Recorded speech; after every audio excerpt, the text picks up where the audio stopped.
Hello mga kalalabs, alam nyo, kahit ang lola nyo ay may plaster ang paa, tuloy pa rin. Alam nyo kung saan ang pupunta ko? Home service!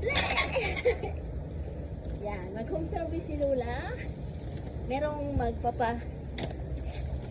kulay ng buhok at merong magpa-manicure, pedicure at all around pampaganda sa buhay niyo. Home service. Ang lola niyo hanap ng perang pampalaro sa inyo, MJ. So, ayan, okay na ang paa. Pinaputok na siya ng doktor, so okay na siya. So, ayan si lola niyo. Oh my God. Nakabakpak ako. So, ako'y mag-home service. Ngayon ay hatad ako ni Lola at inihintayin ako ng aking customer. Hi girl, wait! Thank you so much. Hanap ako ng pampalaro sa inyo.